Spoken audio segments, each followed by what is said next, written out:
with meteorologist Eric Johnson. We are heading into the first weekend of spring, and temperatures will actually be warming up today to around 56 degrees. So we are starting to see those temperatures climbing above average, although we are going to cool back down for the upcoming weekend. Sun will be coming up around 7:26 this morning in Great Falls. For Helena today, getting up to about 54 degrees, but we are going to keep that strong wind in place today and really through most of the weekend. But as you're headed out this morning, temperatures are in the low to mid 30s for most areas. Cool spot is Lewistown this morning, down to about 28 degrees.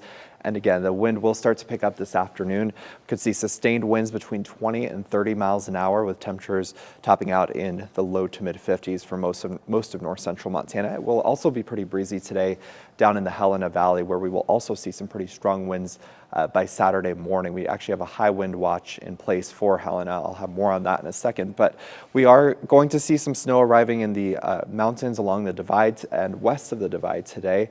That will put down several inches of snow. But the heavier snow really arrives tonight into tomorrow morning as that main system starts to move through northern parts of Montana.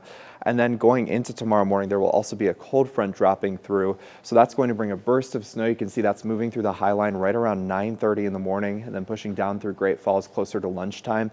And that will bring a burst of potentially some rain mixed with snow and possibly even some graupel there as that passes through. That's also going to bring some gusty winds. That cold front will continue to drop towards I-90 going into the afternoon, and we'll just be left with some scattered snow showers all the way through Sunday morning before we dry out on Sunday. But here's those snow totals. This goes all the way through Sunday morning.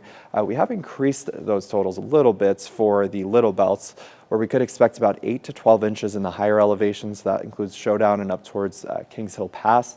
And then you can see those very heavy snow totals up towards the Continental Divide, where some areas could be looking at 1 to 2 feet, possibly even more than that of snow. But the lower elevations, our snow totals will be very light, maybe a dusting, possibly a slushy inch of snow as that cold front passes through. But if you are planning to travel over any of our mountain passes this weekend, you can expect some pretty heavy snow and winter driving conditions. 8 to 16 inches of snow at Marias Pass, Kings Hill Pass probably about 6 to 10, and then a little bit less as you head down towards Rogers and McDonald passes. But wind today is going to, again, continue to be pretty strong. Right now sustained at 20 miles an hour in Great Falls, gusting over 30. That's going to continue throughout the afternoon. And then the wind will get especially strong tomorrow morning into the early afternoon hours. That's when we could see some of those wind gusts getting over 50 miles an hour. We do have high wind watches in place from Fergus County into Judith Basin County all the way over to Helena. That's where we're expecting some of the stronger winds tomorrow. But temperatures in the low to mid 50s from Augusta down to Helena. 58 today for Fort Benton. We'll get up to around 50 out in Lewistown. And up on the high line, a breezy afternoon, the chance for a few snow showers from Cut Bank and further to the west over towards Browning. 58 in Havre today, and then up into northeastern Montana. We should have a mild but breezy afternoon with some sunshine in store for Glasgow. And then this weekend, it's going to be much cooler, temperatures into the 40s and low 50s, and then we see a big warm up, lots of sunshine, beautiful spring weather next week, with temperatures likely getting up to 70 degrees by Wednesday. For Helena, we'll come close to 70 degrees and a lot of sunshine next week. Here's a live look at that.